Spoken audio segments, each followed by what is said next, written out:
Estamos aqui, Senhor, para estudar a Tua palavra e também, Senhor Deus, para orarmos, Senhor, pelos nossos, ó Pai. Temos colocado isso diante de Ti, a oração pela nossa parentela, esteja ela espalhada, Senhor Deus, pelo mundo afora, mas que o Senhor vá até onde está cada um, Senhor Deus.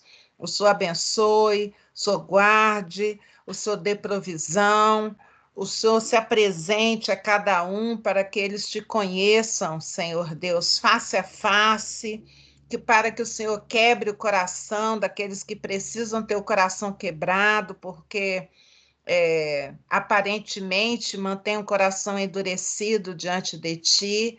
Essa tem sido a nossa oração, Senhor Deus, para que o Senhor não esqueça de nenhum da nossa parentela, Pai. Tem sido a nossa oração pela nossa nação também.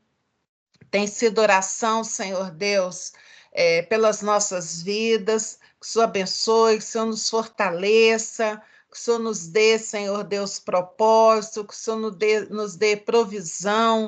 O Senhor guarde, Senhor Deus, a nossa vida, a nossa mente, Senhor Deus, que ela seja protegida, Senhor Deus. Que a gente aprenda a reconhecer a Tua voz em meio a tantas vozes que falam, Senhor Deus, mas que a Tua voz tenha para nós assim um tom diferente, que a gente reconheça e que a gente aprenda a obedecer a Tua voz, Senhor Deus, também. Essa tem sido a nossa oração, Senhor, dia a dia. E aqui, Senhor Deus, que vamos abrir a Tua palavra para estudar, Senhor Deus, que o Senhor esteja, Senhor Deus, abençoando a nossa mente, Senhor Deus, abrindo o nosso entendimento espiritual, porque a gente vai falar de coisas espirituais, coisas que são Tuas, ó Pai. Que o Senhor possa estar abençoando a nossa mente, que a gente possa estar entendendo, que o Teu Espírito venha nos instruir, Senhor, naquilo que necessitamos ser instruídos nesse tempo, para esse tempo agora, Senhor. Em nome de Jesus, nós te louvamos, Pai. Amém. Glória a Deus. Hoje a gente vai falar de o 2 Coríntios, e vamos começar lá pelo capítulo 1. O 2 Coríntios é um livro que a gente vê desde o lado de 1 Coríntios, a gente entende que é para um mesmo povo, né? Para uma mesma igreja que o apóstolo Paulo está escrevendo. A gente viu lá, quando estudou o livro de 1 Coríntios, que Corinto é um lugar situado na Grécia, cercado de mares, né? E ali havia uma profusão de cultos a deuses, né?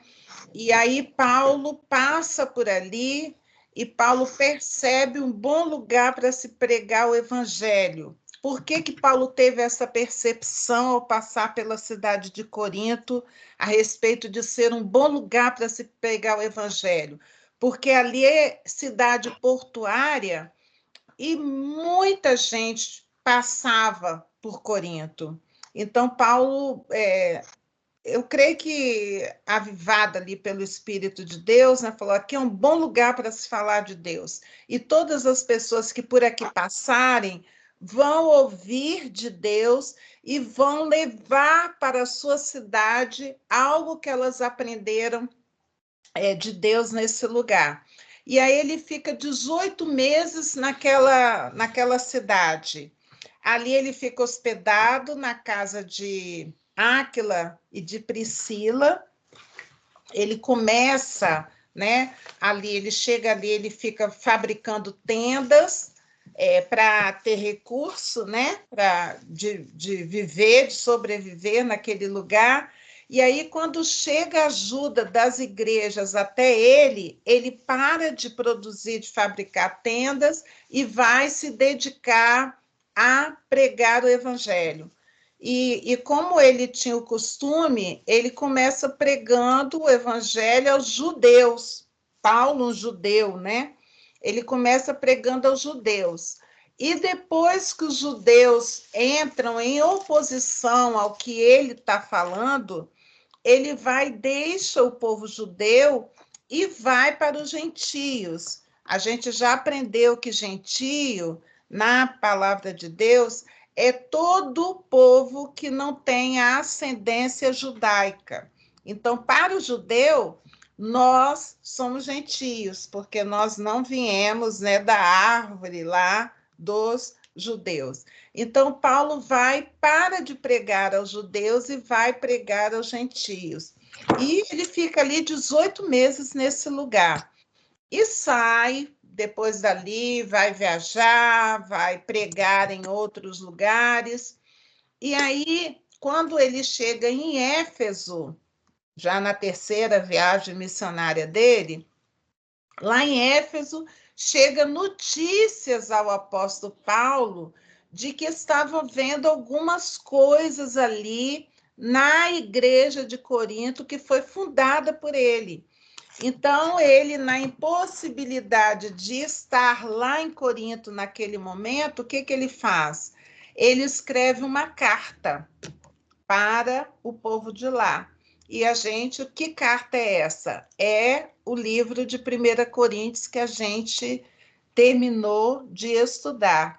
E agora a gente entra nessa segunda carta, né? O apóstolo Paulo fala ali ao povo todo e ele vai agora, ele inicia uma outra carta depois da primeira carta ter sido chegado lá a Corinto, ter sido lida, né? Ele fala muito do que estava acontecendo lá na época, que era briga entre irmãos, uma profusão de dons que havia naquela igreja, e os dons eles estavam sendo falados todos juntos.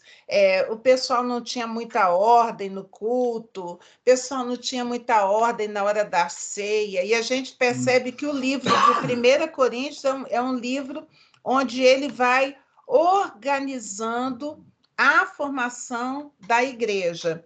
E aí a gente chega aqui nessa segunda carta aos Coríntios, que é bem depois daquela primeira carta. Essa carta ela é escrita lá nos anos 60, sabe? E aí, essa segunda carta é uma carta em que ele já tem o retorno da primeira carta. Ele fica sabendo de como Corinto recebeu a primeira carta. Ele fica sabendo através de Tito, né? Que a carta dele foi bem recebida e que estava ajudando aquele povo de Corinto, e por isso ele escreve essa segunda carta. Na realidade, eu creio que foi um recurso que Deus colocou para que nós tivéssemos acesso a instruções a respeito de igreja, de formação de igreja, de problemas que podem acontecer, aconteceram lá em Corinto, mas pode acontecer nas nossas igrejas, né? Foi uma providência de Deus para a gente ter documentado na palavra dele instruções de como proceder como irmãos, como igreja. E aí o apóstolo Paulo agora, por também não poder estar lá com o povo de Corinto, ele escreve essa segunda carta àquele povo de lá. E nessa segunda carta, me parece que ele percebe que há um questionamento lá na igreja de Corinto a respeito do apostolado dele. Então, ele já começa essa carta falando que ele é apóstolo, sim, pela vontade de Deus. Por que o questionamento? Porque os apóstolos, os 12, né, eles conviveram com Jesus. Foram aqueles que caminharam, que aprenderam, Inclusive, essa visão de apóstolo não é só na igreja de Corinto. Hoje em dia também algumas igrejas questionam a respeito do apostolado hoje em dia. A pergunta que a gente ouve é a respeito assim, existem apóstolos hoje em dia, ou a gente deve considerar só os 12 escolhidos por Jesus? Há muitos questionamentos. Há uma parte da igreja que aceita somente aqueles que conviveram com Jesus. E há uma outra parte que entende que apostolado é aquele que sai pregando o evangelho, sai fundando igreja e sai colocando líderes nessas igrejas em que vai se fundando, e o papel dele, o ministério dele é sair abrindo igrejas e coordenando líderes em que ele deixa essas igrejas. É tipo um bispado, né? Um papel de um bispo. E aí, eu não tenho uma opinião assim firmada, né? Eu aceito os apóstolos que Jesus escolheu, né? Jesus escolheu 12, um veio atraí-lo, o Judas Iscariote veio atraí-lo, intentou contra a própria vida, depois colocaram outro apóstolo que não vingou, e eu creio que o apóstolo Paulo veio em substituição a esse que não vingou, porque o apóstolo Paulo, ele se coloca como apóstolo porque ele esteve com Jesus, Jesus apareceu a ele, né? Então ele fala, eu sou apóstolo como os outros são também. E eu também aceito a outra visão de apóstolo, aquele que sai fundando igrejas. Lá, meu pastor Paulo não tem essa visão, né? E muitos não têm. Mas eu coloco assim, a missão de fundar igreja. Mas o que acontece hoje? Parece que as pessoas gostam de cargo, né? E aí elas vão se colocando em cargos, tipo para se sobressair perante outros. E aí hoje tem apóstolo, tem apóstola, não fundou igreja nenhuma, mas se coloca com cargo de apóstolo. Hoje está meio bagunçado isso aí. E por conta de estar meio bagunçado, é que alguns preferem não aceitar. E nisso vai o meu pastor Paulo Silas. Por conta da bagunça que impera, né, por aí afora, acaba que o meu pastor Paulo Silas ele fica mais fiel ali é o que está na palavra e não a esses outros que surgem. Eu também entendo o posicionamento dele e não sou totalmente contra isso, mas eu entendo que ministérios da igreja descritos ali em Coríntios, apóstolos, mestres, profetas, está ali apóstolo, né? Que são ministérios da igreja. E eu entendo também que hoje também existem pessoas que têm essa função nobre de sair pregando o evangelho, firmando igrejas, preparando líderes para essa igreja e indo. É claro que quando a gente vê a função de apóstolo na palavra de Deus, não são pessoas que estavam primando pelo cargo, né, que exerciam. Muito pelo contrário, o apóstolo Paulo mesmo vai falar um pouco dele na segunda carta, ele abre um pouco o coração dele, o coração do apóstolo. A gente vai ver muito do apóstolo Paulo aqui na segunda carta aos Coríntios. E é um viver sofrido, né? É um viver onde não tem onde repousar, né? é um viver onde sofre, né? E se martiriza.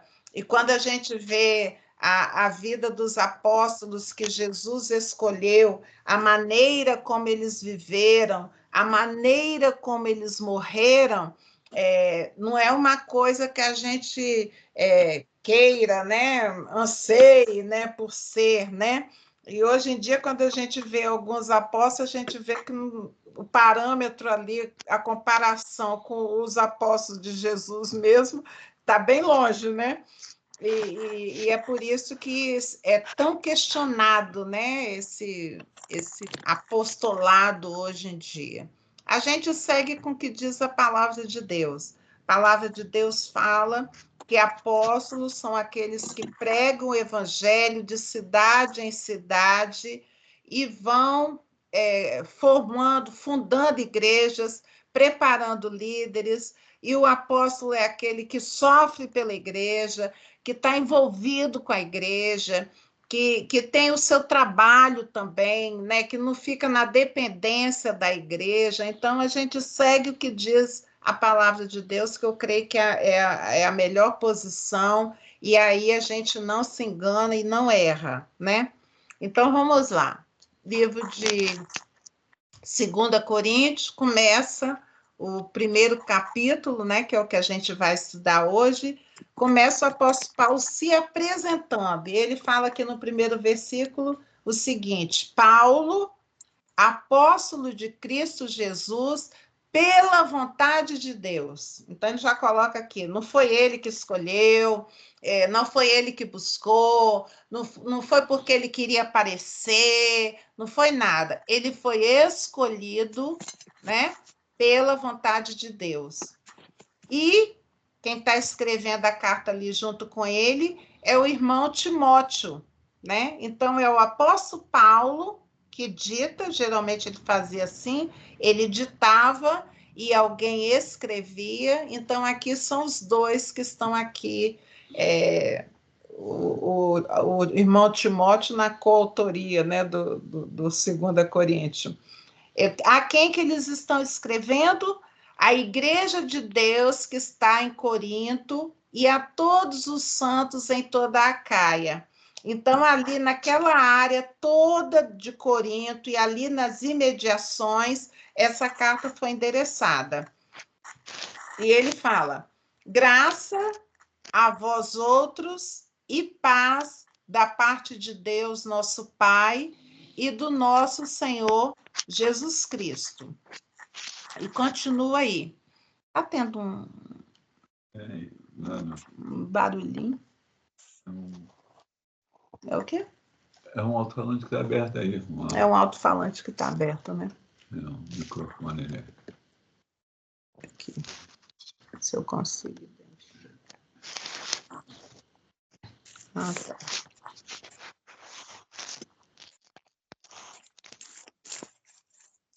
Pronto. E vamos continuar nosso estudo aqui. Versículo 3. Bendito seja o Deus e Pai de nosso Senhor Jesus Cristo, o Pai de misericórdias e Deus de toda consolação. Hoje eu estava pensando um pouco a respeito dessa palavra consolação, né? Consolo, né? O Senhor nosso Deus é o Pai de misericórdias e Deus de toda consolação. Eu estava pensando assim, será que temos usufruído dessa característica de Deus, dele ser Pai de misericórdia e Deus de consolação? Ou não temos pensado sobre isso e não temos sido consolados em nossas dores? Porque dores passamos, tribulação passamos, né?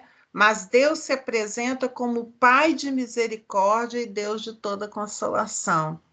A necessidade que a gente pegue essa característica de Deus, né? E traga para as nossas vidas, porque todos nós precisamos dela em algum momento. Versículo 4. É Ele que nos conforta em toda a nossa tribulação, para podermos consolar os que estiverem em qualquer angústia, com a consolação com que nós mesmos somos contemplados por Deus. Eu acho muito interessante esse versículo 4.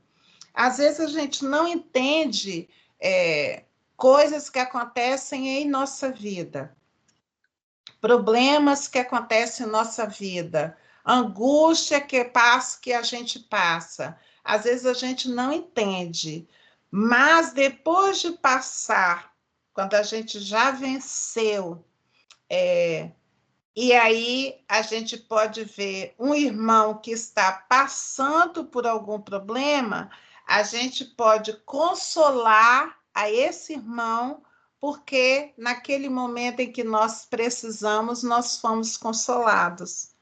E eu não sei se você já teve essa experiência de ter passado por uma situação e conseguido vencer, e às vezes aparece alguém do seu lado passando por uma situação igual ou parecida com a qual você já passou, já lidou, e ali você pode falar para essa pessoa: olha, confie em Deus, tenha fé, porque Deus é consolo, o Deus é misericórdia, o Deus ele vem em nosso socorro na tribulação, sabe? E esse versículo fala disso aí, né? Para podermos consolar o que estiver em qualquer angústia, com a consolação com que nós mesmos somos contemplados por Deus. Quer dizer, aquilo que Deus vem e nos ajuda, a gente pode em algum momento ajudar a outro.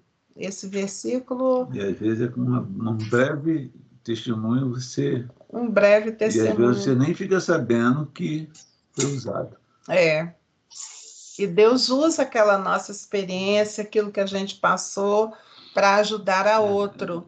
Muitos né? são chamados em um ministério, né, diretamente porque ficou bem acentuada essa experiência com Deus, desse consolo. Consolo, né?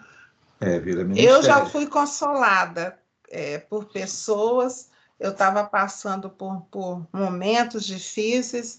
Eu lembro que a Eni, a esposa do pastor Paulo, ela perdeu a mãe, perdeu o pai, e quando eu estava prestes a perder minha mãe já estava bem no finalzinho assim, eu lembro que a Eni veio e me consolou, né? E ela falou do que é passar por isso, a forma como eu deveria encarar, eu não deveria ficar querendo me manter forte, a que tem fé, que consegue passar por tudo. Ela veio assim, porque ela falou que ela, mesmo tendo fé, mesmo tendo confiança, ela sentiu muito a morte da mãe. Então, ela veio em meu socorro, assim, como quem já passou pela mesma dor, e ela pôde me consolar. E aí, como eu fui consolada, eu me vejo, às vezes, conversando com algumas irmãs e passando algumas coisas que eu já passei, eu falo assim como eu passei, você também vai conseguir passar, né? E essa é a nossa função. Então, se fosse você, eu sublinhava esse versículo 4 aí do capítulo 1 de 2 Coríntios e guardasse isso no seu coração, que isso aí Deus pode usar até a nossa angústia, até a nossa tribulação para consolar outros irmãos que estão passando pela mesma coisa. Esse é o poder de Deus, né, que habita em nós. Versículo 5. Porque assim como os sofrimentos de Cristo se manifestam em grande medida a nosso favor, assim também a nossa consolação transborda por meio de Cristo. Quer dizer, a gente é consolado por meio de Cristo e a gente pode transbordar em consolo por meio de Cristo aos irmãos que Deus coloca, né, ao nosso redor. 6. Mas se somos atribulados, é para o vosso conforto e salvação. Eu acho tão interessante o apóstolo Paulo ver toda a turbulência da vida dele, ele vê que Deus pode usar toda essa turbulência para confortar e salvar outros. É muito interessante isso. Se somos confortados, é também para o vosso conforto, o qual se torna eficaz, suportando vós, com paciência, os mesmos sofrimentos que nós também padecemos. Muito interessante esse posicionamento do apóstolo Paulo, né? Ele não vê a vida dele, né, como uma vida com final só, né? Ele não vê isso como um final só. Ele vê a vida dele como algo, um acontecimento dele, como algo que pode trazer conforto àqueles que nos cercam. Eu acho interessante. Ele tira o olhar do próprio umbigo, ele tira o olhar do próprio sofrimento que ele está passando e ele pensa assim: esse sofrimento que eu estou passando e esse consolo com que Deus tem me contemplado, eu posso consolar outros irmãos. É muito interessante isso e é uma coisa rara, porque quando a gente está sofrendo, e nisso aí é geral, tá? Não é só você, muitos são assim. Quando a gente está sofrendo, a gente não consegue olhar para outro que está sofrendo também. A gente está sofrendo, a gente está sentindo a dor e a gente está pensando na dor que a gente está passando. A gente não consegue ter muito olhar para outras dores perto da gente, né? E apóstolo Paulo dá um bom exemplo para a gente sobre isso, né? Da gente olhar para o outro, consolar o outro com a mesma consolação com que a gente tem sido consolado, né? Versículo 7. A nossa esperança a respeito de vós está firme, sabendo que, como sois participantes dos sofrimentos, assim o sereis da consolação. Quer dizer, se está havendo sofrimento aí, né? Então, vocês serão também participantes da consolação. Interessante isso. E seria uma boa coisa para a gente cultivar, né? Não só olhar para a nossa situação, mas parar um pouquinho assim, mesmo em meio à turbulência da nossa vida, dar uma olhada assim em volta, assim, nas pessoas, sabe? Às vezes tem pessoas ao nosso lado que estão passando pela mesma coisa ou coisa parecida, estão ali sofrendo e precisam também serem consolados, né? E quem sabe Deus pode nos usar para isso aí também. Versículo 8. Aí ele vai falar dessa turbulência que ele está passando, né? E que ele passou uma turbulência grande aqui. Ele vai falar um pouco dele, da vida dele. 8. Porque não queremos, irmãos, que ignoreis a natureza da tribulação que nos sobreveio na Ásia, porquanto foi acima das nossas forças, a ponto de desesperarmos até da própria vida. O apóstolo Paulo, a gente sabe pela história dele, que quando ele estava na Ásia, ele foi apedrejado e os irmãos entraram assim na frente, pegaram o corpo dele já desfalecido, colocaram em um... Como é que é o nome? Um cesto de lixo, de vime, e desceram pelo muro assim para fora da cidade, e ele foi dado como morto. Ele foi dado como morto, né? E sobreviveu. Então, ele sofreu muito por pregar o evangelho. Aí o versículo 9 fala assim: contudo, Já em nós mesmos tivemos a sentença de morte, para que não confiemos em nós, e sim no Deus que ressuscita os mortos. Então, aqui ele está falando que ele foi sentenciado como morto. Ou seja, ele morreu e ressuscitou ali naquele momento de apedrejamento, que foi dado como morto. Realmente ele perdeu a vida ali, o sentido por um momento, né? E foi ressuscitado. Então, ele sofreu muito. Aí, o versículo 10, ele continua falando sobre isso, sobre Deus, o que Deus fez na vida dele, né? O qual nos livrou e livrará de tão grande morte, em quem temos esperado que ainda continuará a livrar-nos, ajudando-nos também vós com as vossas orações a nosso favor. Aqui ele está agradecendo ao povo de Corinto pelas orações por ele.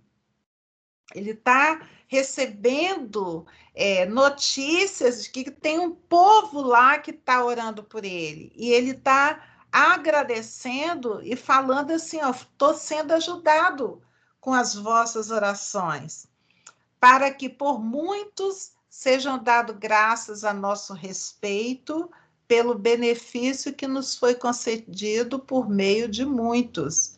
Ou seja, através das orações, tem muita gente dando graças a Deus pelo benefício que ele está usufruindo de receber oração, de receber ajuda. E aqui vai uma pausa a respeito de missão, né? A missão, querido, não é só quem está lá no campo, sabe? Pregando, levando pedrada, sendo morto, sendo. Como é que é? Batendo? Apanhando, né, por conta do evangelho. Quem faz missão não são somente esses que estão lá na frente da batalha.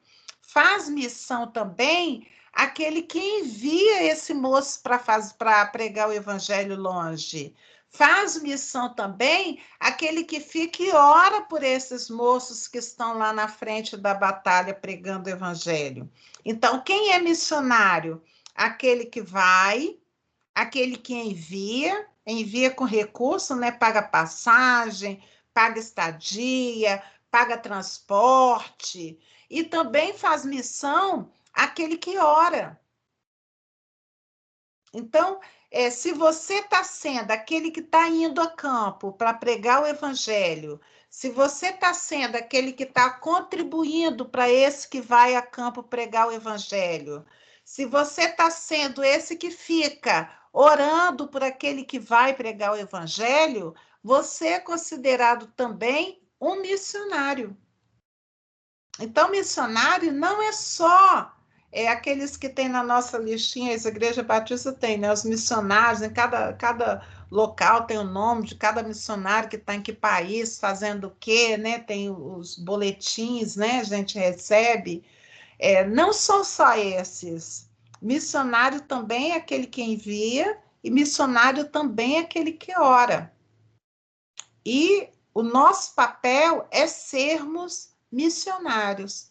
Estejamos nós onde estivermos, o nosso papel é sermos missionários.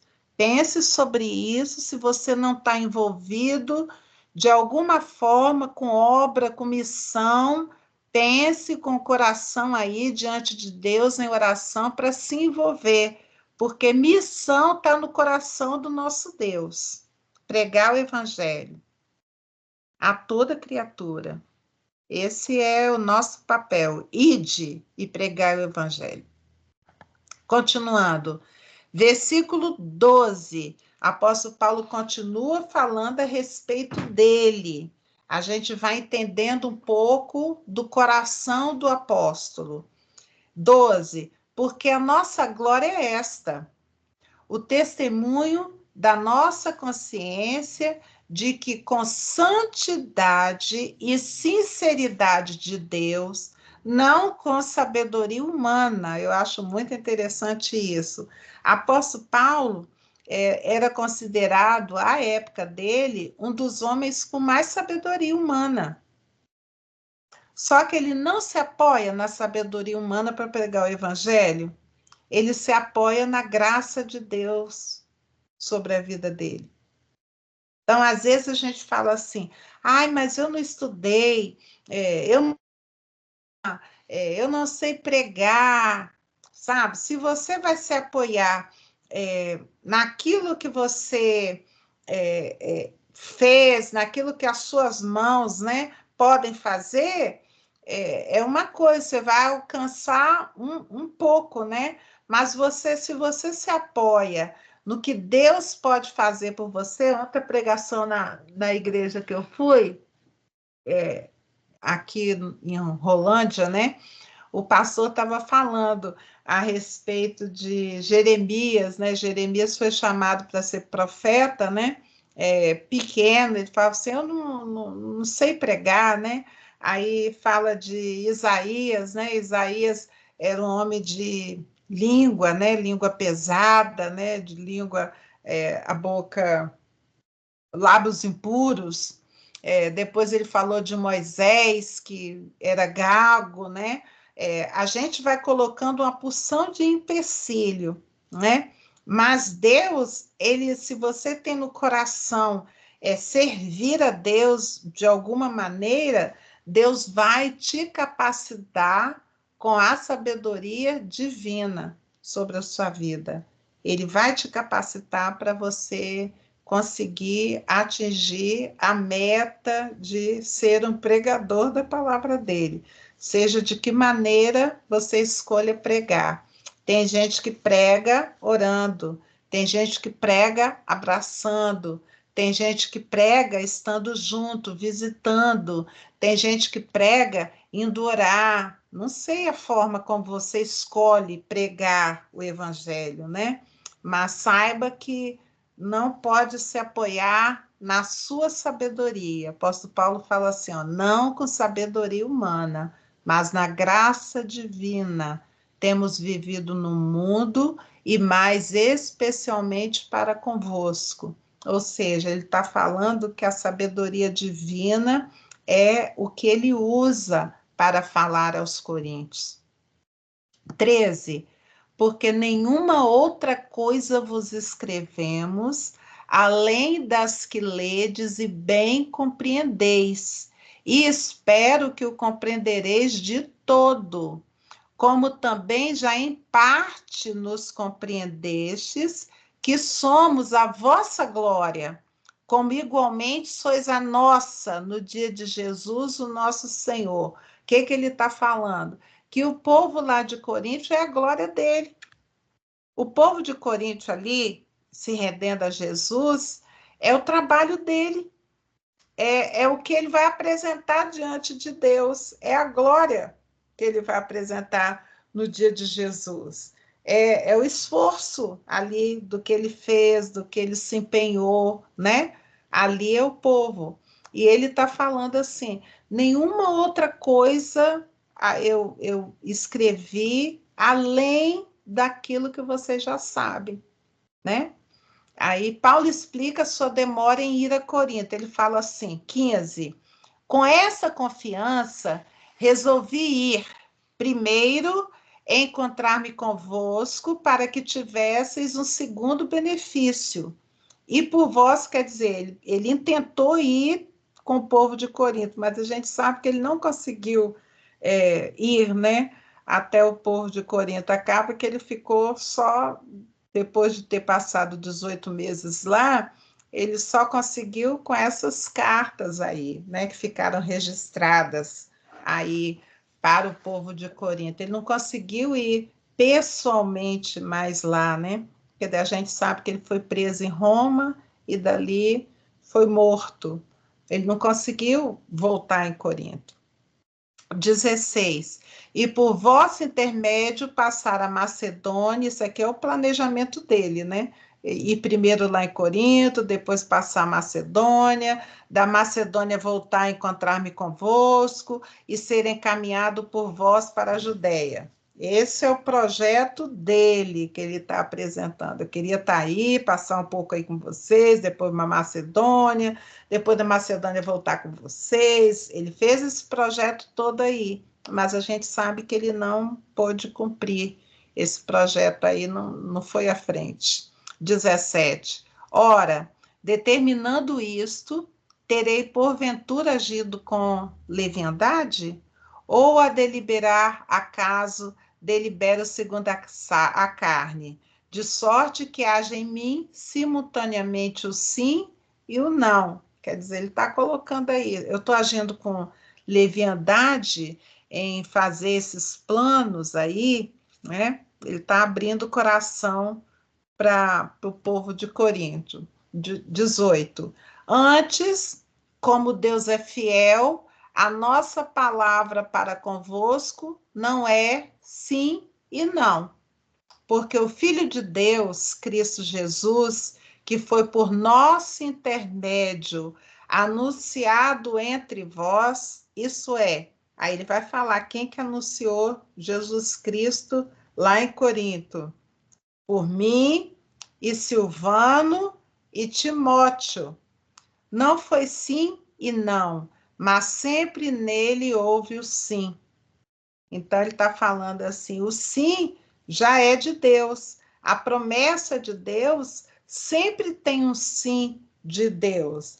E aí eu vou abrir um parêntese aqui para você também a respeito desse versículo 20, que eu, se fosse você também, eu sublinhava aí na tua Bíblia, porque quantas são as promessas de Deus, tantas tem nele o sim, porquanto também por ele é o amém para a glória de Deus por nosso intermédio. O que ele está dizendo aqui? Que as promessas de Deus, elas têm o sim, elas têm o amém. O amém é assim seja. Então, eu me apegar a uma promessa de Deus, eu não estou delirando. Eu não estou sendo uma doida lunática, não. Eu estou me apegando a uma promessa de Deus que na palavra dele já fala que já tem um sim. Então, eu posso pegar uma promessa de Deus que Deus me fez e guardá-la no coração e confiar que o mesmo Deus que prometeu é fiel para cumprir o que ele prometeu. Então, eu, se fosse você, eu sublinhava aí esse versículo 20 também. 21. Mas aquele que nos confirma convosco em Cristo e nos ungiu é Deus, que também nos selou e nos deu o penhor do Espírito em nosso coração. Eu, porém, quer dizer, Deus selou aquilo que ele prometeu e deu para a gente o penhor do Espírito. É Deus, sabe?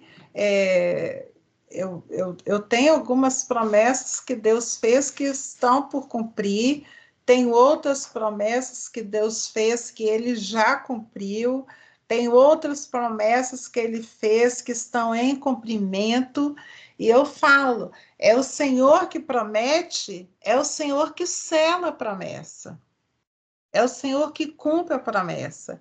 Deus não é homem para mentir. Então, eu posso confiar em Deus, né?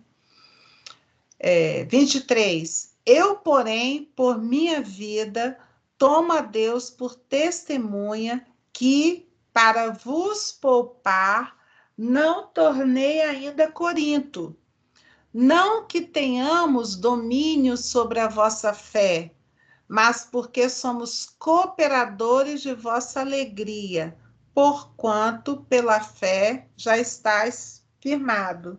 Aí ele fala aqui a respeito de poupar o povo lá de Corinto, né? Um pouquinho, e por isso que ele não tornou a voltar ainda a Corinto, né? Mas ele tem no coração dele em ir visitar o povo de Corinto ali para ter comunhão, confraternizar, para aquele olhar de apóstolo, ver se pode aconselhar em alguma coisa, ver se pode alinhar aquela igreja em alguma coisa.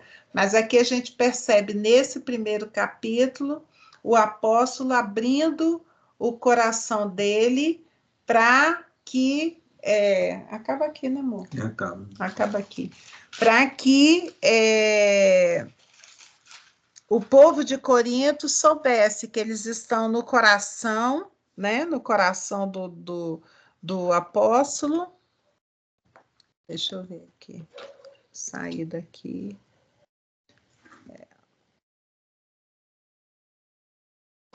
Ele pode amar, eu vejo ele falando ali com amor aquele povo, eu vejo ele falando do desejo de estar com esse povo aí, e eu vi também muito nesse capítulo 1, ele abrindo o coração dele.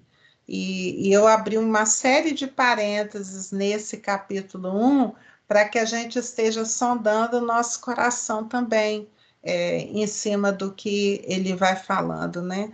A gente precisa estar sendo... Eu falo que a palavra de Deus, ela meio que...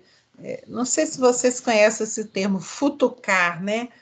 Assim, né? Incomodar-se um pouquinho. A gente precisa ser incomodado pela palavra de Deus, porque senão acaba que a gente se acomoda e a gente acha que está tudo bem. Então, volta e meia precisa que alguém aí, sabe, futuque, assim, o Espírito Santo de Deus futuque, para a gente ficar aprumado, porque a nossa tendência, longe da palavra de Deus, é desaprumar, é sair do prumo.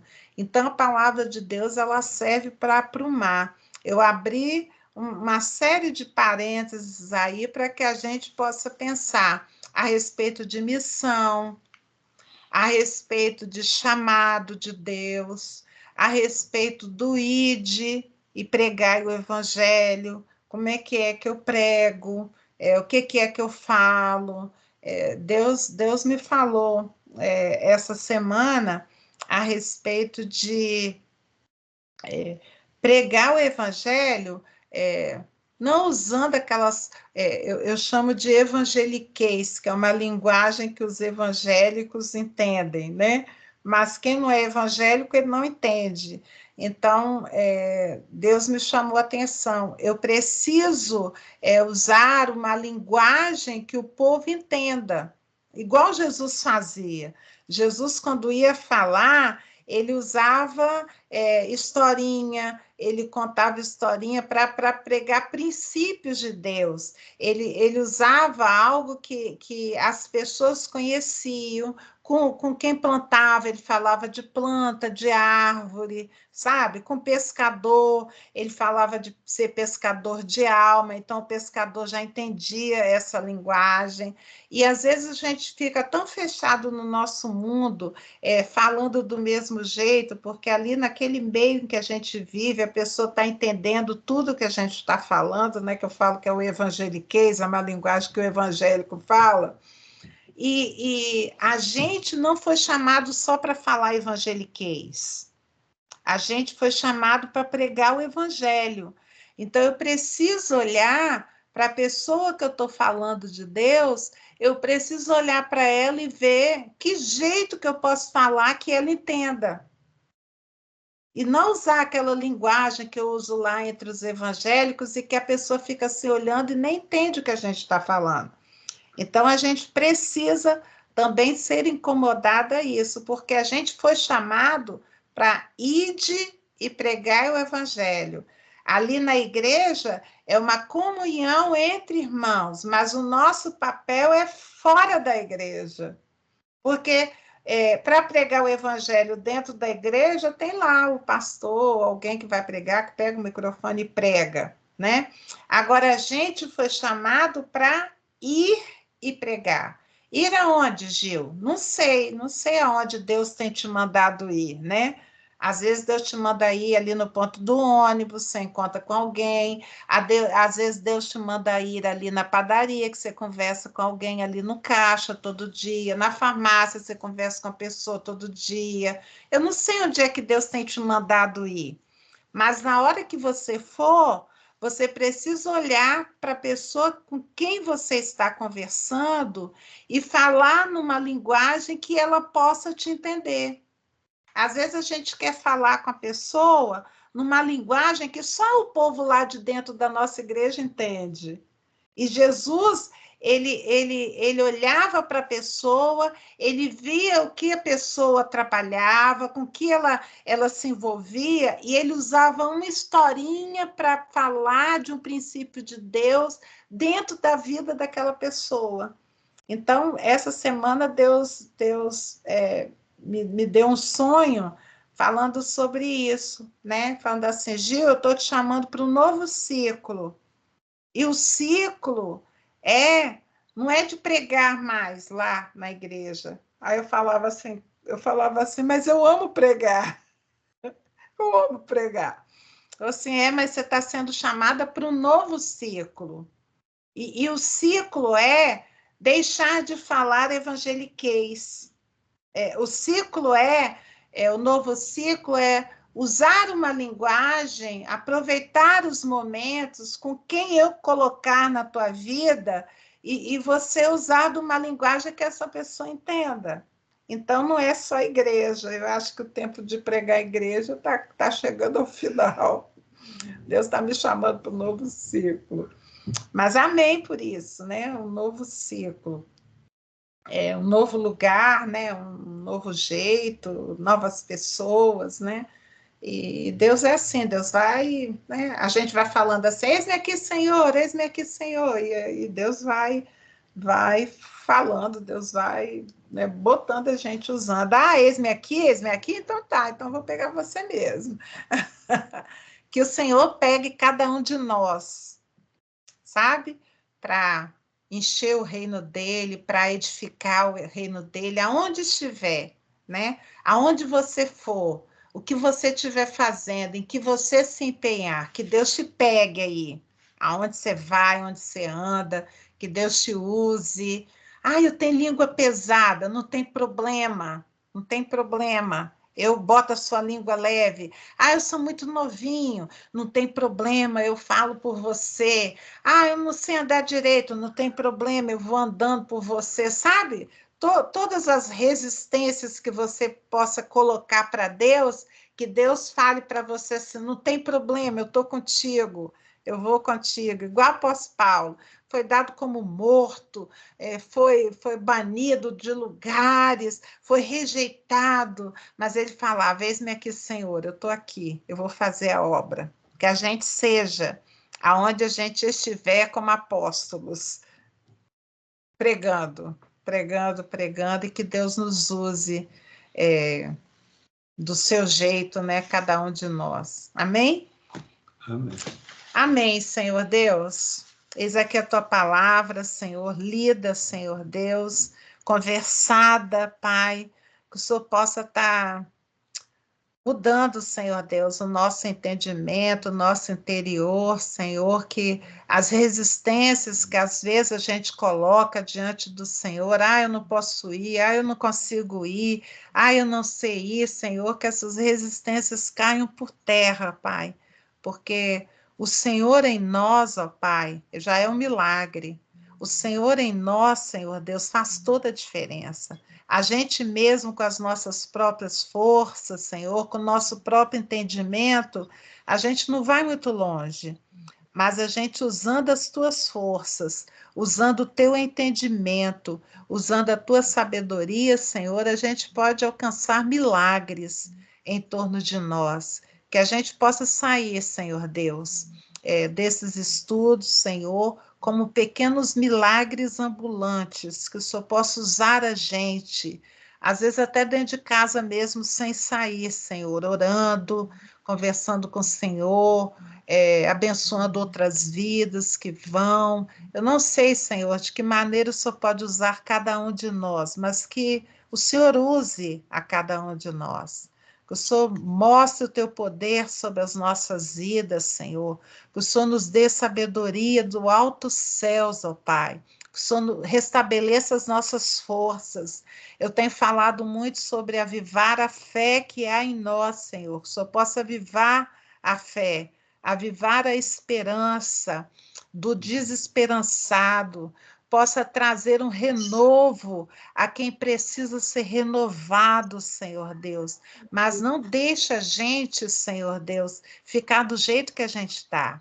Não deixa a gente se aquietar naquilo que já temos, naquilo que já somos. Que o teu Espírito possa nos inquietar, Senhor Deus, a sermos úteis ao seu reino, aonde a gente está, do jeito que a gente está, mas que o Senhor possa estar nos usando, sendo a nossa boca, sendo as nossas pernas, sendo os nossos braços, sendo os nossos olhos, sendo os nossos ouvidos, sendo as nossas mãos, Senhor. Na nossa incapacidade, que o Senhor possa ser a capacidade em nós, ó Pai. Essa é a nossa oração, Senhor. Contamos contigo. Queremos estar colocando nesse momento a vida do pequeno Samuel diante de ti, Senhor.